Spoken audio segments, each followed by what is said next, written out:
अस्सलाम वालेकुम, मैं हूं अलीना फ़ारूक शेख। आप देख रहे हैं इस वक्त पार्लियामेंट में मुख्तलिफ कानून साजी पेश की जा रही है, कुछ टेबल हो रही है, कुछ मज़ीद आने वाले दिनों में टेबल होगी और फिर इनके ऊपर वोटिंग भी होगी।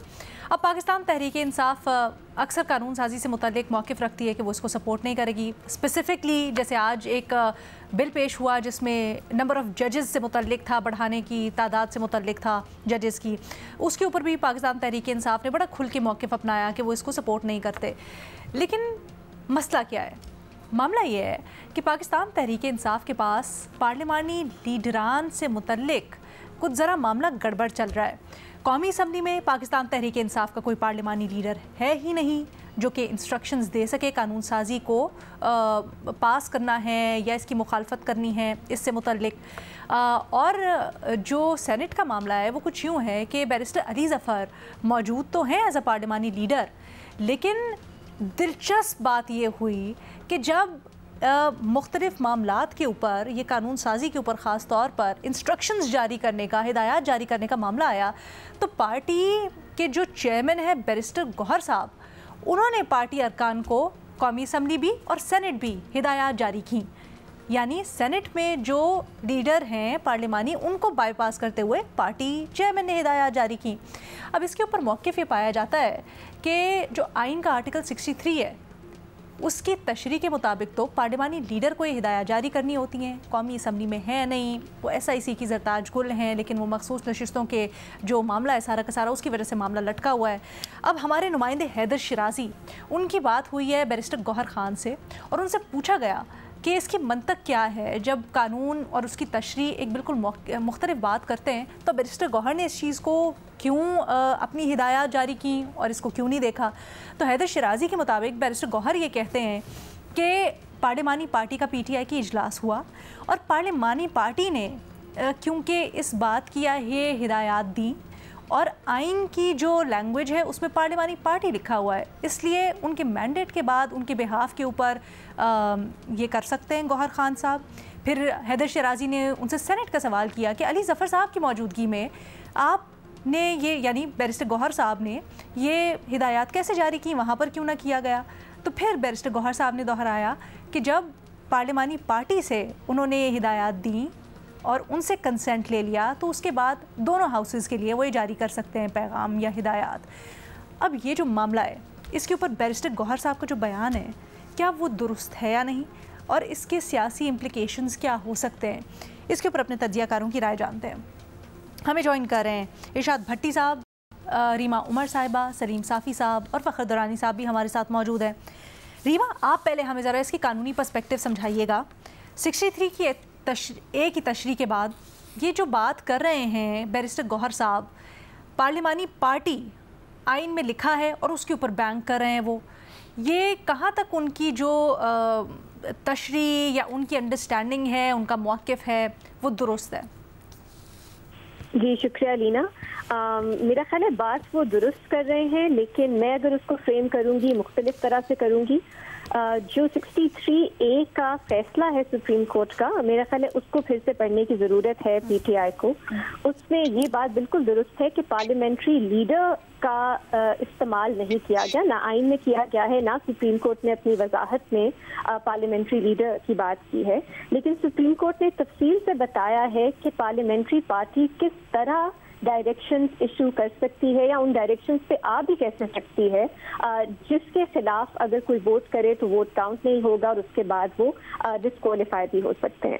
तो उसके अंदर सुप्रीम कोर्ट कहती है कि एक हार्ड एंड फास्ट रूल जो है वो सेट नहीं किया जा सकता, क्योंकि चीज़ें जो है पॉलिटिकली वो बहुत जल्दी से तब्दील होती हैं, तेज़ी से तब्दील होती हैं।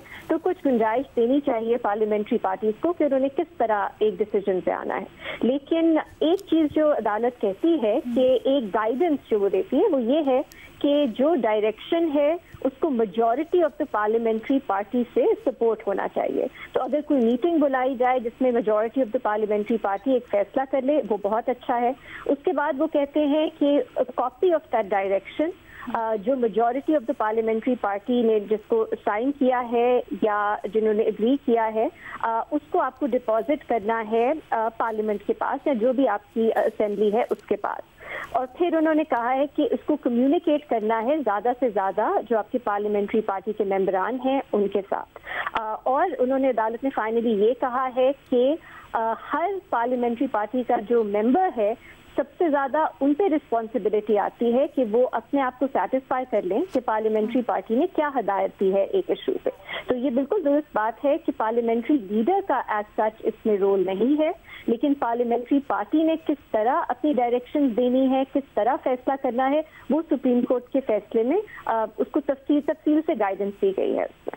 अच्छा, एक चीज़ ज़रूर बताइएगा, गो के वाजे हो गया आपके आंसर से, लेकिन जब पार्लिमानी लीडर की मौजूदगी हो, यानी जैसे सेनेट का मामला है अली ज़फ़र साहब के साथ, और उसको सुपरसीड कर सकती है फिर पार्लिमानी पार्टी की इंस्ट्रक्शंस?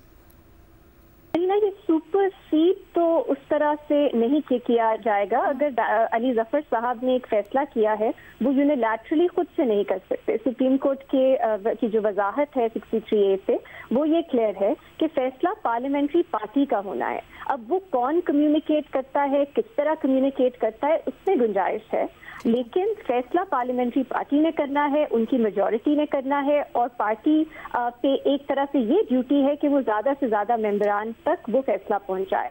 तो मेरा नहीं ख्याल ये इशू है कि फाइनली जो बात की है जो वो किसके सिग्नेचर्स हैं उस पर या वो किसने किए, एज लॉन्ग एज फैसला जो है वो majority of the parliamentary party का है और आपके पास कुछ एविडेंस है ये दिखाने के लिए कि फैसला पार्लियामेंट्री पार्टी ने ही किया है।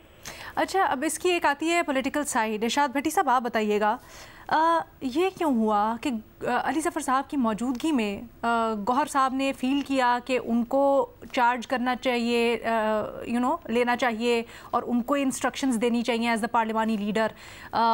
फिर कौमी असम्बली में क्यों पार्लिमानी लीडर अभी तक इन्होंने मुंतखब नहीं किया है? मैडम शेख, आपकी इजाज़त से सवाल से पहले एक दुख का इजहार करना चाहता हूं और मोहसिन नकवी साहब से दुख का इजहार करना चाहता हूं कि मोहसिन नकवी साहब, कभी ऐसे नहीं हुआ कि पाकिस्तान T20 वर्ल्ड कप के पहले राउंड में शर्मनाक तरीके से बाहर हुआ हो, लेकिन इस बार ऐसा हुआ। कभी ऐसे नहीं हुआ कि पाकिस्तान बांग्लादेश से टेस्ट सीरीज हार जाए, इस बार ये हुआ और वो भी वाइट वॉश और वो भी अपने घर में। इससे पहले हम 6 टेस्ट सीरीज खेल चुके हैं बांग्लादेश से, 6 की 6 जीते हैं। इस मर्तबा हम अल्हम्दुलिल्लाह अपने घर में आ रहे हैं और अब सूरत हाल ये है कि बांग्लादेश 4थे नंबर पर है, पाकिस्तान 8वें नंबर पर है 9 टेस्ट मैच टीमों में से। मोहसिन नकवी साहब, आपको मुबारकबाद देना चाहता हूँ। ये सारा क्रेडिट आपका है, ये सारा विजन आपका है, लेकिन भाईजान दोनों पोस्ट मत रखें अपने पास। दोनों फुल टाइम जॉब्स हैं, वजारत दाखिला और PCB की चेयरमैनी, और खुदा के लिए दोनों में जो बुरा हाल हुआ है वो हमारे सामने है। तो बस कर दें, आपने सर्जरी करनी थी, सर्जरी छोटी हुई, मरीज सेहतयाब नहीं हुआ, अब हम कौम कहती है कि सर्जन बदलें। तो मेहरबानी करें कि आप अल्लाह के नाम पे साइड पे हो जाएं, कोई बात नहीं, एक ओहदा अपने पास रखें। और ये आखिरी एक हमारे पास टीम बची थी, उसका भी आपने सवा सत्यानाश कर दिया। दूसरा है मैडम शेख, सवाल पे आने से पहले ये बताता चलूं कि ये तो आप कौमी असम्बली और सेनेट की बात कर रहे हैं। पाकिस्तान तहरीक इंसाफ में जो पार्टी इख्तलाफात हैं, वो जो अभी इमरान खान से मुलाकात करने वाले हैं अगले हफ्ते में, उसमें बड़े सीरियस इख्तलाफात हैं। मैंने पहले भी आपको बताया था, अलीमा खान ग्रुप है, अली अमीन गड्डापुर ग्रुप है, बैरिस्टर गौर ग्रुप है, और इसके अलावा अली मोहम्मद खान और पाकिस्तान तहरीक इंसाफ के वो जो ओरिजिनल तहरीक इंसाफ थी वो ग्रुप है। और ये सारे ग्रुप एक दूसरे के अहकामात नहीं मानते। एक बात कोई करता है, दूसरी बात कोई करता है। उमर अयूब साहब कोई करते हैं और बैरिस्टर गौर कोई करते हैं, जो इनकी कोर कमेटी में भी रोले पड़े होते हैं वो है। बहुत कन्फ्यूजन है, और इसमें भी कन्फ्यूजन है कि कौन सुन्नी इत्तेहाद कौंसिल में है, कौन तहरीक इंसाफ में है, कौन आज़ाद है, कौन पार्टी में है, कितनी मखसूस नशिस्तें तहरीक इंसाफ की हैं, सारी मिल भी जाएं तो कितनी मिलेंगी। अगर तरीके इंसाफ को नशिस्तें मिलती हैं मखसूस, तो फिर सदर, वजीर आजम, स्पीकर, डिप्टी स्पीकर, वज़राए आला के इंतखाब का क्या बनेगा। अभी मैंने तरीके इंसाफ से पूछा कि आपका ये कौमी असम्बली और सेनेट में ये जो है, इसका क्या आपके यानी पार्लिमानी लीडर कुछ और हैं, बातें कहीं और से आ रही होती हैं, अहकामात कहीं और से आ रहे होते हैं। तो उनका कहना था कि दो मसले हैं, एक जो इमरान खान से मिलते हैं जाकर, और जो इमरान खान की हिदायत होती हैं हम वो उन तक पहुंचाते हैं, जो नहीं मिल पाते, जैसे अहमद अजहर साहब नहीं मिल पाए थे, 3-15 दिनों में सदर तब्दील हुए लाहौर के, तो वो है, जैसे अली मीन गंडापुर का केपी में है। तो इस तरह ये कन्फ्यूजन है, थोड़ी सी है, ये हम अगले हफ्ते इसको सॉर्ट आउट कर लेंगे। जहां तक कौमी असम्बली का ताल्लुक है, पार्लिमानी लीडर का ताल्लुक है, पीटीआई का कहना है कि हमने इस हवाले से स्पीकर से भी बात कर ली है, चेयरमैन सेनेट से भी बात कर ली है, कोई मसला नहीं। जो पहले भी पार्लिमानी लीडर मुल्क से बाहर जाते थे, इनकी गैर मौजूदगी में कायम मकाम पार्लिमानी लीडर बन जाता है, और अगर कोई मसला हुआ तो हम कायम मकाम पार्लिमानी लीडर बना देंगे। बाकी वोटिंग में वो कह रहे थे कि हमने तो हिस्सा लेना नहीं है, ना हमने तो इसके अगेंस्ट जाना है, तो इसलिए हमें कोई मसला नहीं है, ये खामखा का मसला बनाया जा रहा है। हाँ, हमारे जो आपस के चीजें हैं वो हम अगले हफ्ते सॉर्ट आउट कर रहे हैं। ठीक है। अच्छा फखर, क्या आपकी भी यही राय है कि कोई मसला नहीं है, खामखा का इशू बनाया जा रहा है, या इसके इम्प्लीकेशंस हो सकते हैं? अलीना, मैं नहीं समझता कि कोई इसका मसला होगा वोटिंग के हवाले से पीटीआई के लिए, क्योंकि ये ज़रूरी नहीं होता कि जो पार्लिमानी लीडर हैं वो रिटर्न में या ख़त लिख के कोई अपने जो जितने भी पार्लियामेंटेरियंस हैं उनको आगाह करें कि किस इशू के ऊपर वोट करना है, किसके ऊपर नहीं करना। ये लाजमी नहीं है। जिस तरह रीमा ने पूरा डिटेल में बताया है 63A का जो सुप्रीम कोर्ट की जजमेंट भी है, उसके हवाले से ये मसला तब होता कि अगर पीटीआई का जो पोलिटिकल पार्टी का हेड कोई और होता, वो मेंबर पार्लियामेंट ना होता, और जो पार्लियामेंट के जो मेंबर्स हैं पीटीआई के, उनकी राय डिफरेंट होती और पॉलिटिकल हेड की डिफरेंट होती, तो फिर था। क्योंकि जो बैरिस्टर गोहर हैं वो भी पार्लियामेंट का हिस्सा हैं, वो उन्होंने कन्वे कर दिया है, चाहे वो जो पार्लियामेंट्री पार्टी के लीडर के तौर पे वो किया है या पार्टी के हेड के तौर के ऊपर किया है। मेन चीज़ होता है कि आपको कन्वे कर दिया गया है जो मैसेज या पार्टी की लाइन है, तो उससे मैं नहीं समझता कि ये इतना कोई बड़ा इशू होगा। और दूसरी बात ये कि अभी तो ये कोई इंटेंट वाला मसला है, और इंटेंट के ऊपर तो आपका कोई ना डिस्क्वालिफिकेशन ना वो होती है। जब ये कोई वोटिंग होगी, जो अगर कोई फ्लोर क्रॉसिंग करते हैं या डिफेक्शन जो क्लॉज अप्लाई होती है, तो वो फिर देखा जाएगा। तो मैं नहीं समझता कि ये कोई इतना बड़ा इशू है। और जहाँ तक ये सुन्नी इत्तेहाद काउंसिल वाला भी है, उसके लिए ज़रताज गुल चाहे वो अमेरिका में भी हों, वो किसी एक सिंपल फ़ोन कॉल के ज़रिए भी अगर वो बता देती हैं जो सुन्नी इत्तेहाद काउंसिल के मेंबरान रह गए हैं, तो उससे फिर ये मैं नहीं समझता कि ये इनको इतना बड़ा कोई आगे फिर मसला होगा कि उनको रिटर्न देना चाहिए था या वो मुल्क से बाहर। साहिबा मखसूस नशिस्तों के फैसले के बाद अब सुन्नी इत्तेहाद काउंसिल की मेंबर भी नहीं है, अब तो वो पीटीआई की हैसियत से नोटिफाई हो गई हैं, तो वो मामला किस रुख इसके लिए तो सुप्रीम कोर्ट को इलेक्शन कमीशन ने ऑलरेडी लिखा हुआ है, जो रेफरेंस भेजा हुआ है कि इसके लिए हमें नोटिफाई तो उनको पीटीआई कर दिया है, इलेक्शन कमीशन ने एज पीटीआई मेंबर उनको नोटिफाई कर दिया है।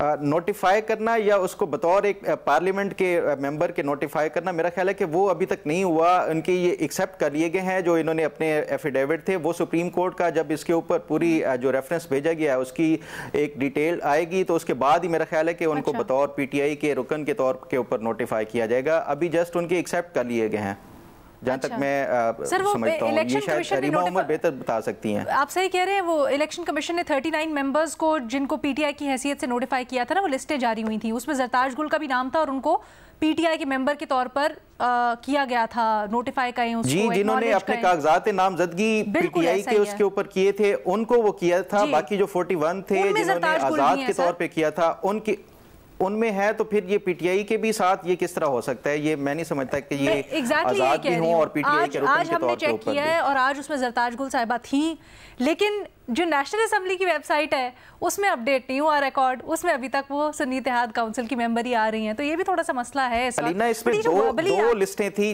जो सुप्रीम कोर्ट के ऊपर, एक 39 वो थे जो सुप्रीम कोर्ट के फैसले में भी बताया गया, जिन्होंने जो इलेक्शन कॉन्टेस्ट किया था वो बतौर पीटीआई के रुकन के तौर के ऊपर पार्टी के किया था।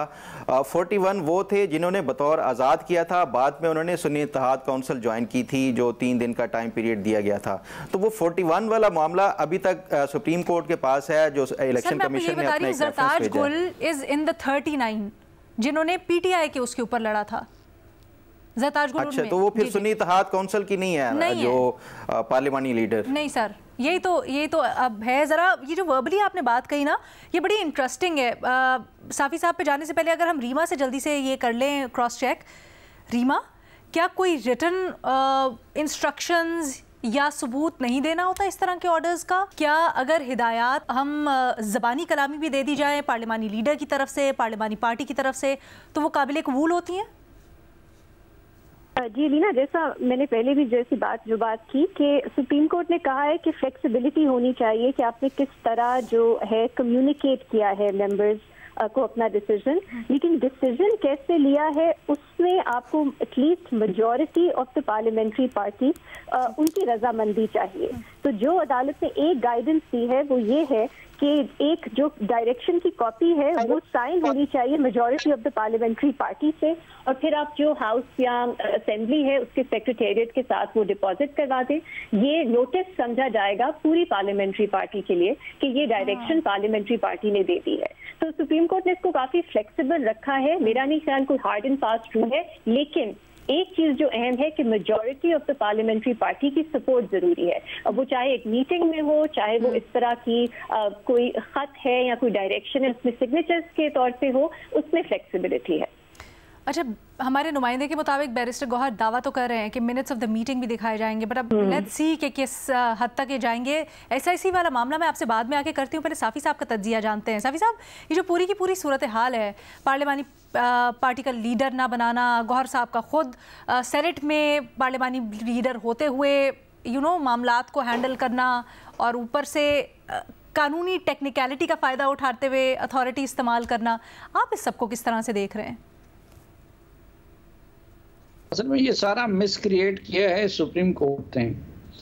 पहले उनको निशान नहीं दिया गया, जिसकी वजह से ये सारा सुन्नी तहरीक और फलां ये चीज़ें सामने आ गई।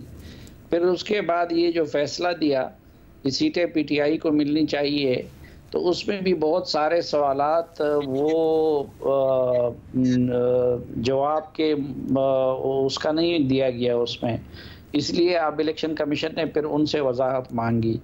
तो ये एक मिस वाली सूरत हाल है, लेकिन असल उसूली तौर पर बात यह है कि PTI की सीटें हैं और PTI को मिलनी चाहिए। इस निटी-ग्रिटी में नहीं पड़ना चाहिए कि बैरिस्टर गौहर फैसला करे या कोई और करे। बैरिस्टर गौहर पार्टी के सदर हैं, अगर पार्लिमानी लीडर का तकर्रुर करता है तो वो भी अमूमन चेयरमैन ही करता है। तो अगर पार्लिमानी लीडर के पास भी इख्तियार है तो पार्लिमानी लीडर को मुकर्रर करने का उनको इख्तियार है। तो इसलिए मेरे ख्याल में इस मामले को ख़त्म कर देना चाहिए और PTI को या सुन्नी तहरीक जो कुछ भी है उनको ये सीटें दे देनी चाहिए। सर, लेकिन सीटों का मामला तो चले अलग, लेकिन ये जो मामला है आपको याद होगा जिससे 63A की तशरीह का सारा मामला उठा था, वो हमजा शहबाज और CM पंजाब के सारे इलेक्शन का मामला। सर, उसमें कितना केओस बन गया था। क्या आपको लगता है कि यहाँ पर इस तरह की केओटिक सिचुएशन हो सकती है अगर इट कम्स टू इट? वो भी अदालत ने ही वो मसला खड़ा किया था। उस वक्त बंदियाल साहब का दौर था और लाहौर हाई कोर्ट ने फैसला दिया था कि असल इख्तियार जो है वो पार्लिमानी लीडर और पार्टी लीडर के तफरीक से वो मसला क्रिएट किया गया था। और यहाँ पर भी अभी वो स्टेज आ गया है कि पार्लिमानी लीडर और पार्टी चेयरमैन के इख्तियारात की बात हो रही है। तो प्रॉब्लम तो है एक, लेकिन मेरे ख्याल में मैं तो अपनी राय ये दे रहा हूँ कि वो उनकी सीटें हैं और उनको मिलनी चाहिए। सर, सियासी तौर पर तहरीक इंसाफ को इससे क्या हासिल होगा या क्या चल रहा है आपके ख्याल में जो गौहर साहब को इस तरह का सुपरसीडिंग मेजर लेना पड़ा? नहीं, एक तो ये कि इन सीटों की वजह से हुकूमत की 2/3 मेजॉरिटी ख़त्म हो रही है और दूसरा जाहिर बात है कि इससे उनकी क़ुव्वत बढ़ जाएगी और मुस्लिम लीग नून की क़ुव्वत कम हो जाएगी। अच्छा, आईनी तरमीम के ऊपर क्या ये डाल सकता है कोई फ़र्क? क्योंकि बड़ी बातें हो रही हैं ना, कुछ प्रपोज भी की गई हैं, कुछ कयास आराइयाँ भी हो रही हैं, बट अगर ऐसा होता है तो तहरीक इंसाफ को इसमें क्या फ़र्क हो सकता है?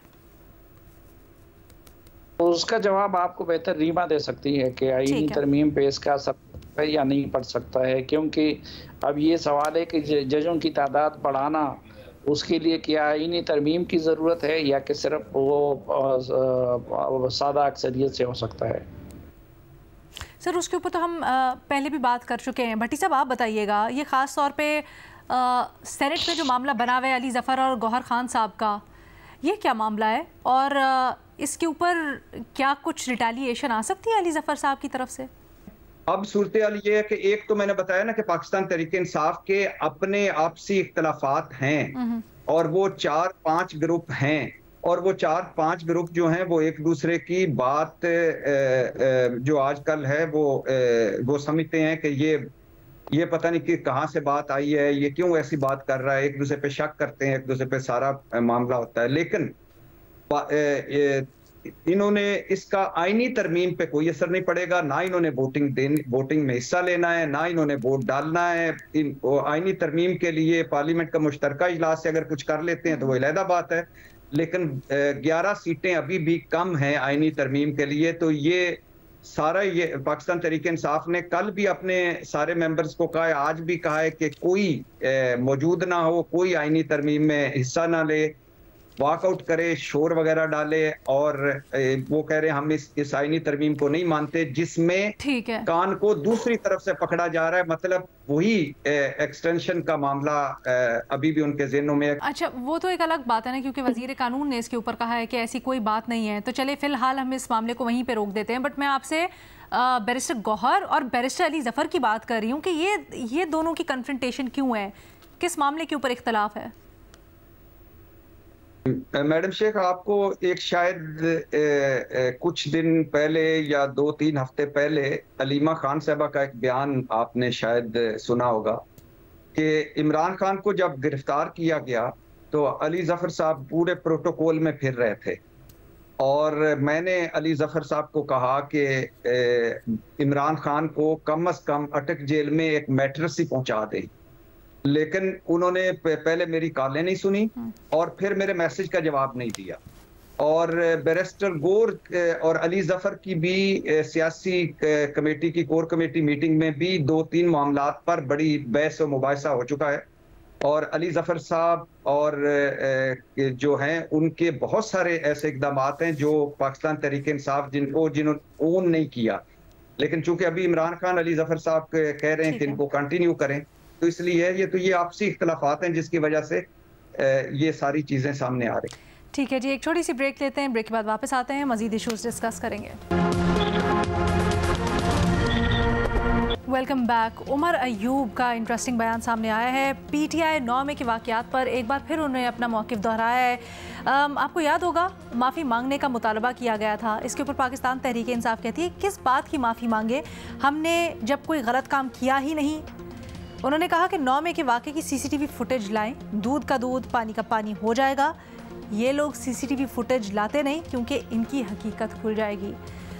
ये जो तहरीक इंसाफ ने एक बार फिर दोहराया है 9 में से मुतल्लिक अपना बयान, क्या इस मौक़िफ़ का सियासी फ़ायदा होगा या नुकसान? फ़खर, क्या राय है आपकी? अलीना, मैं समझता हूँ कि इससे नुकसान ही होगा। जहाँ तक ये PTI का मुतालबा है, ये पहले भी इस हवाले से ये मुतालबा बार बार दोहरा चुके हैं, इमरान खान भी दोहराते आए हैं, बाकी इनके पार्टी लीडरान भी।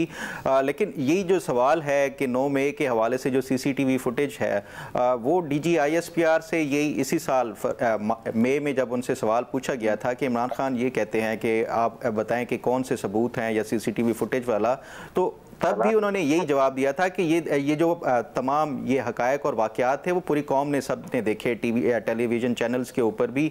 तो इससे ज़्यादा मज़ीद सबूत क्या चाहिए? PTI के जो नॉन लीडर्स हैं, वर्कर्स हैं, वो कोर कमांडर हाउस का गिराने के हवाले से या जलाने के हवाले से, बाकी जितने शहदा के जो मुजस्मे हैं उसके हवाले से, ये तमाम चीज़ें पब्लिक और पब्लिक रिकॉर्ड का हिस्सा हैं। CCTV फुटेजेस हैं, सोशल मीडिया के ऊपर मुख्तलिफ क्लिप्स हैं। तो इससे ज़्यादा और क्या चाहिए? मुझे नहीं मालूम कि इमरान खान भी ये बार बार यही बात दोहराते हैं CCTV फुटेज। वो कौन सी ऐसी स्पेसिफिक CCTV फुटेज है जिसका वो समझते हैं कि शायद इनसे 9 मई वाला मामला बिल्कुल मुख्तलिफ और उलट हो जाएगा? ये तमाम जो सबूत हैं ऑलरेडी ना सिर्फ मुख्तलिफ अदालतों में भी पेश किए जा चुके हैं, और इस हवाले से मैं नहीं समझता कि ये इस बार बार दोहराने से इनको कोई फ़ायदा होगा या कोई इनको रिलीफ मिलेगा, उल्टा इनको नुकसान ही होगा। भट्टी साहब। मैडम शेख, मैंने वैसे इमरान खान साहब से पूछा भी था कि ये कौन सी CCTV फुटेज आप कहते हैं, यानी ये कौन सी वाली CCTV फुटेज? तो उस दिन उन्होंने कहा था कि जब मुझे इस्लामाबाद हाई कोर्ट से अगवा किया गया था, उन्होंने गिरफ्तारी को अगवा कहा था, तो उस वक्त जो CCTV फुटेज थी वो कहाँ है? तो मैंने उनको कहा कि वो तो सारों को पता है कि रेंजर्स ने आपको वहां से गिरफ्तार किया और लेके गए, तो CCTV फुटेज और बाकी वो चली थी, टीवी चैनल्स पर भी चली थी चीजें। तो उन्होंने इमरान खान ने कहा कि इसके अलावा भी है जो अहम इमारतों पर CCTV कैमरे लगे थे 9 मई वाले दिन, उनकी CCTV फुटेज कहाँ है? उनकी CCTV फुटेज लाएं और फिर उन लोगों में निशानदेही करें कि ये पाकिस्तान तहरीक इंसाफ के लोग हैं या बाकी लोग हैं। अब मैडम शेख, CCTV फुटेज का पहले दिन से खामखा का मेरा ख्याल है कि हवा बना हुआ है। पिछले 15 15.5 महीनों से एक ही बात सारे कर रहे हैं कि CCTV फुटेज लाएं और जुडिशल कमीशन बनाएं। उमर अयूब से लेकर इमरान खान साहब से लेकर उमर अयूब तक, बैरिस्टर गौर से लेकर रऊफ हसन तक, सब मुसलसल कह रहे हैं कि CCTV फुटेज लाएं। तो ये एक मरतबा पूछ लें किसी अदालत में कि कौन सी CCTV फुटेज है, वो ले आए। जुडिशल कमीशन अगर बनाना है तो बना दें और इस मामले को आगे ले जाएं। कोई समझ नहीं आ रही कि अब मजीद, एक तो जैसे फखर ने भी अभी कहा है और सारे हम देख चुके हैं कि हर पाकिस्तान तहरीक इंसाफ का जो सियासतदान था वो कि GHQ जाना है या फलां जगह जाना है या उधर इकट्ठे हो जाएं या फलां जगह हो जाएं, वो CCTV फुटेज मौजूद है। वो फुटेज मौजूद है कि जिसमें जा रहे होते हैं, वो फुटेज मौजूद है जिसमें आर्मी तनसीबात को पर नुकसान पहुंचा रहे होते हैं। उनमें से गिरफ्तारियां भी बहुत सारी हुई हैं उन्हीं फुटेज की वजह से। तो लेकिन ये अगर कोई एक कमीशन बना दें और ये सारा CCTV फुटेज इकट्ठी करके एक मरतबा ले आए, क्या फर्क पड़ता है? कि जैसे इमरान खान ने अभी पिछले दिनों कहा कि जो कैपिटल हिल्स पे हमला हुआ उसमें भी देख लें, उन्होंने CCTV फुटेज लाई, बरतानिया में जो हुए उसमें भी फुटेज लाई और उनकी मदद से पहचान के किया। तो ले आए एक मरतबा। जहां तक इस बात का ताल्लुक है कि 9 मई के इस CCTV फुटेज या इससे फायदा होगा या नुकसान होगा, देखिए 9 मई एक शर्मनाक दिन है, स्याह दिन है, कोई शक नहीं। लेकिन तहरीक इंसाफ ने जो बयानिया बनाया है इसमें कोई शक नहीं उन पर केसेस हैं, इसमें कोई शक नहीं मुसलसल केसेस हैं, इसमें कोई शक नहीं एस्टेब्लिशमेंट और पाकिस्तान तहरीक इंसाफ में तनाव है, इसमें कोई शक नहीं कि ये जो हुकूमत बैठी हुई है बेनिफिशरी है, इसी तनाव की बेनिफिशरी है। लेकिन पाकिस्तान तहरीक इंसाफ ने अपने इस बयानिया उनका बिका है और उनको मुसलसल फायदा हो रहा है। आज भी अवाम में उनको फायदा है, आज भी लोग उनके साथ अब पता नहीं किसी से भी पूछ लें आम आदमी से कि ये कौन सी CCTV फुटेज है, किसी को कुछ पता नहीं, लेकिन सारे बाई कर रहे हैं कि हाँ जी फुटेज लाएं, कमीशन बनाएं और उस पर आगे तहकीकात करें और आगे चलाएं। तो पाकिस्तान तहरीक इंसाफ को सियासी तौर पर तो फायदा हुआ है और 8 फरवरी 2024 के इलेक्शन देख लें या उसके बाद देख लें, फायदा हुआ है। लेकिन बहैसियत जमात, इमरान खान जो जेल में है, बाकी सारे जो हैं वो हैं, उसमें डेफिनेटली नुकसान हुआ है कि ये जो 9 मई पे एस्टेब्लिशमेंट कहती है कि माफी मांगे और ये कह रहे हैं कि हम क्यों माफी मांगे, हम तो मजलूम हैं। अच्छा भट्टी साहब जल्दी से चले, भट्टी साहब जरा क्विकली ये बताइएगा CCTV फुटेज ही क्यों? ये हर मोबाइल की फुटेज एक तरह से CCTV फुटेज है ना आजकल तो, और हमने देखा कितनी ही मोबाइल फुटेजेस मौजूद थी, जिस तरह आपने भी कहा उसके अंदर चेहरे साफ थे, तो इतना इसरार CCTV के ऊपर क्यों है? मेरा ख्याल है मैडम शेख इसकी दो वजह हो सकती हैं। एक वजह तो इस्लामाबाद वाली वो जो सीसीटीवी फुटेज की इमरान खान बात कर रहे हैं, दूसरी एक बयानिया हो सकता है, मेरा ख्याल है ये सियासी बयानिया है। अच्छा, इस पे वो जो पाकिस्तान तहरीक इंसाफ ने सियासी बयानिया बनाया है और उनका बिका है। अच्छा, मुझे तो ये लगता है, बाकी इसके अलावा कुछ मुझे तो इसमें कुछ नजर नहीं आता। फ़खर? अलीना, मेरा ख्याल है कि ये जो सीसीटीवी फुटेज का बार बार मुतालबा करते हैं, क्योंकि इमरान खान इसको ऑलरेडी 9 मई को एक फॉल्स फ्लैग ऑपरेशन करार दे चुके हैं। वो ये समझते हैं कि ये खुद एजेंसीज के लोग थे जिन्होंने ये सारा स्टेज किया था और ये सारा कुछ किया था। वो अपने इस पॉइंट को साबित करने के लिए बार बार ये मुतालबा करते हैं कि सीसीटीवी फुटेज ले आएँ, सीसीटीवी फुटेज ले आएँ। तो मैं नहीं समझता कि ये जो कोर कमांडर हाउस की घर के अंदर की जो जलाने की, बाकी ये इसके नॉन पीटीआई के वर्कर्स हैं, उसमें जो इमरान खान की बहनें हैं, जो बाकी वर्कर्स ये जा रहे हैं कोर कमांडर की तरफ, और उससे मजीद किसी सीसीटीवी फुटेज की ज़रूरत है। इमरान खान सिर्फ अपना ये बयानिए के लिए कि ये एक फॉल्स फ्लैग ऑपरेशन था, ये उसको साबित करने के लिए बार बार मुतालबा करते हैं सीसीटीवी फुटेज का। अच्छा, इंटरेस्टिंग। मैडम शेख, कभी वैसे मैडम शेख, आप तो अक्सर वो न्यूज में भी या उधर होती, कभी किसी से पूछे तो सही क्या कि ये कौन सी वाली सीसीटीवी फुटेज है, जो ताकि आगाह हो कौम के कौन सी वाली, इस्लामाबाद हाई कोर्ट वाली, कोर कमांडर हाउस वाली, या लाहौर वाली? सर, मैं किसी से क्या पूछूं? आपने तो इमरान खान से पूछा है, तो आप उनके 4 मौक़िफ़ मुख्तलिफ मुझे बता रहे हैं, और इससे ऊपर किससे पूछूं? एक ब्रेक ले लेती हूँ मैं, ब्रेक लेती हूँ, उसके बाद मैं सलीम साफी साहब से पूछती हूँ, जरा इसके मुख्तलिफ पहलुओं पे बात करते हैं आफ्टर ब्रेक। तहरीक इंसाफ ने एक बार फिर दोहराया है कि क्यों 9 मई की माफ़ी मांगे जब हमने कोई गलत काम ही नहीं किया, सीसीटीवी फुटेज लेके आए सामने। सलीम साफी साहब, देखिए, ये जो 9 मई है, इसके लिए किसी सबूत की ज़रूरत नहीं है। वो हर तरफ वो वीडियोस फैले हुए हैं, पीटीआई के मरकज़ी लीडरों के फैले हुए हैं, उससे पहले इमरान खान साहब के बयानात भी हैं, इसके अलावा उनके पार्टी के दीगर लीडरों के ऑडियो लीक्स भी हैं, ये सारी चीज़ें हैं। लेकिन उसके बावजूद वो कह रहे हैं, वो नहीं मान रहे, वो कहते हैं कि ये एक फॉल्स फ्लैग ऑपरेशन था और उन्होंने किया था। अब इसमें क्या फ़ौज ने, वो डॉक्टर यास्मीन राशिद का ताल्लुक़ पता नहीं किस यूनिट से है, मैं तो हैरान हूँ इस बात पे। या जो पीटीआई के दीगर लीडर जो उन वीडियो फुटेजेस में सामने आए हैं, तो पता नहीं वो आईएसआई के किस विंग के साथ काम कर रहे हैं। या तो ये मान लिया जाए कि यास्मीन राशिद और फ़लाँ वो आईएसआई के मुलाजिम हैं या आईएसआई के साथ काम कर रहे हैं, तो फिर हम मान लेते हैं कि ये जो है कोई इस तरह का ऑपरेशन था। बाकी इसमें तो कोई शक ही नहीं है। लेकिन अगर वो नहीं मान रहे हैं तो ना मानने का अब एक सामने बहुत सारे लोग जो है वो बड़ी बड़ी हकीकतों को नहीं मानते, तो उसका क्या किया जाए।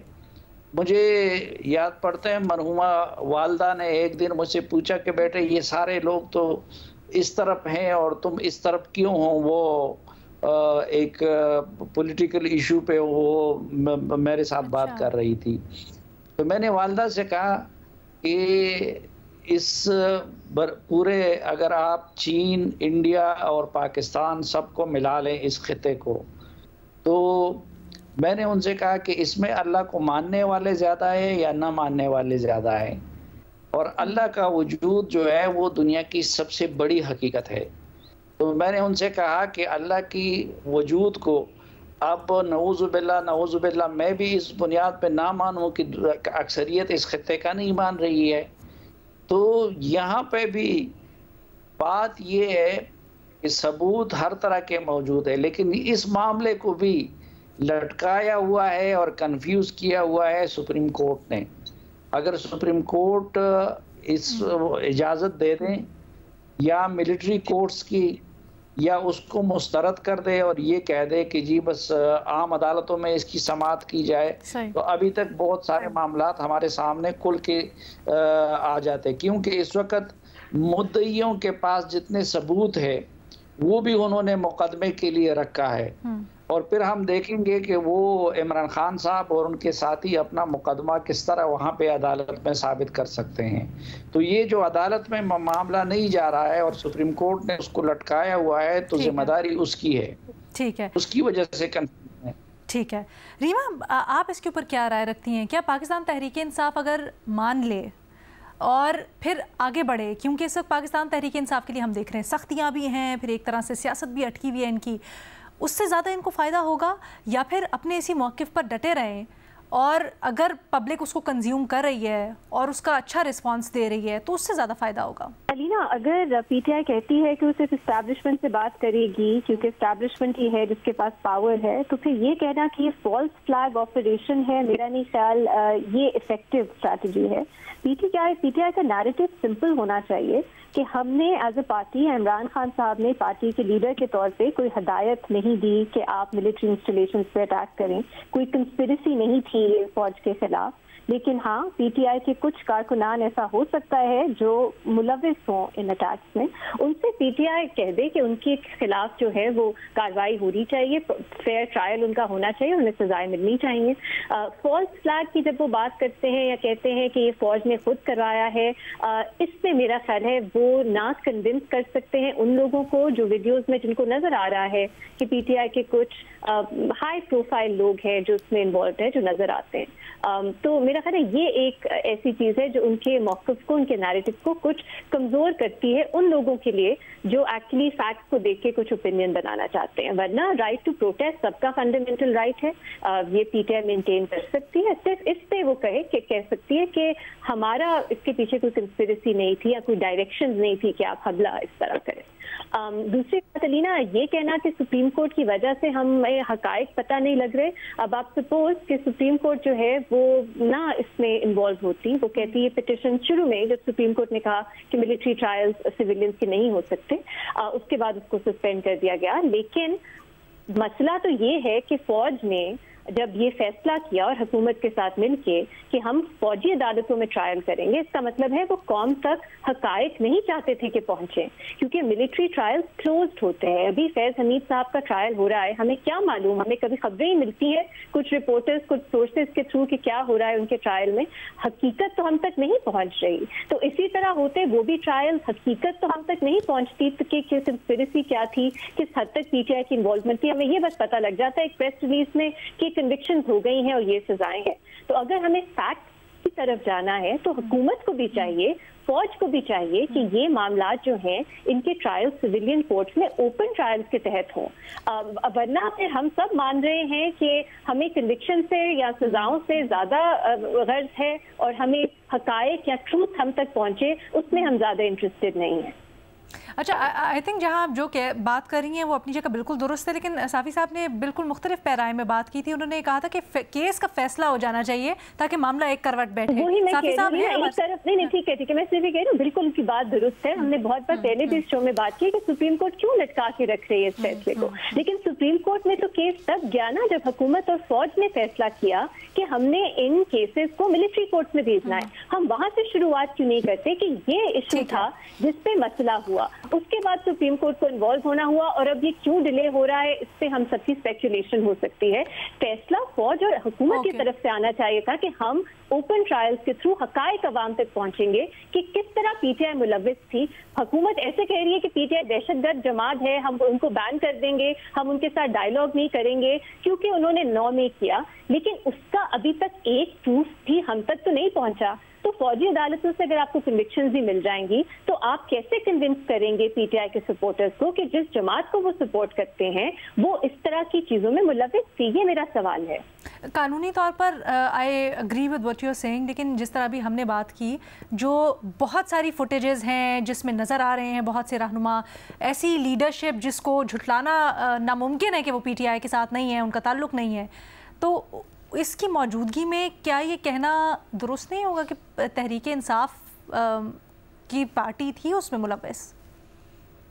अलीना, ये आप किस तरह लिंक बनाएंगी? आप मुझे बता दीजिए कि अगर कारकुनान किसी चीज़ में मुलविस हैं और उसको आप कंस्पिरेसी कहें इमरान खान साहब और पार्टी ने की है। आपको कुछ प्रूफ की जरूरत नहीं है उसके लिए। क्या फुटेजेस थे जिसमें वर्कर्स शामिल हैं, उसको देख के आप ये कह सकते हैं कि पार्टी ने पूरा ये कंस्पायर किया, उन्होंने प्लानिंग की? मैं तो नहीं कह सकती फ्रैंकली। तो शायद आप जो आपकी तरह का पॉइंट ऑफ व्यू रखते हैं उनके लिए कन्विंसिंग होगा, लेकिन कुछ लोग जो ज्यादा क्रिटिकली देख रहे हैं उसको, उनके लिए एटलीस्ट मैं अपनी बात करती हूँ। और काफी अगर आप लीगल जो इश्यूज हैं वो सिर्फ कानूनी अदालतों में प्रूफ होने के लिए तो नहीं होते, उनके पीछे कुछ रीजंस होते हैं कि आपने कुछ लिंक एस्टैब्लिश करना है, कंस्पिरेसी का अलग एलिमेंट्स होते हैं वो एस्टैब्लिश करने हैं।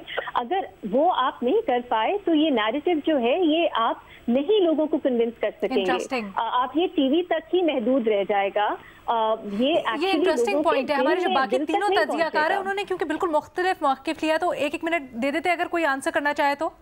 देखिए, इसमें तो कोई शक नहीं है कि पीटीआई ने जिस तरीके से उनकी प्रोपेगेंडे की सलाहियत है तो वो अपनी बात को दिन को रात साबित कर सकते हैं और रात को दिन साबित कर सकते हैं।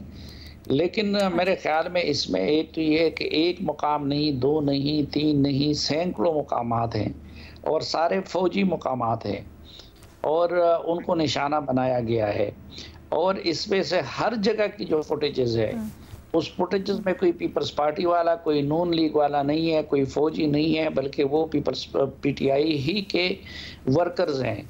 और ख़ुद इमरान खान साहब ने मुतनब्बे किया था कि अगर मुझे गिरफ्तार किया गया तो उसका ये रिएक्शन हो सकता है। और इससे पहले वो मरकज़ी लीडर जो उनके थे वो ये कह रहे थे कि भाई GCU पहुंचना है और फला जगह पहुंचना है।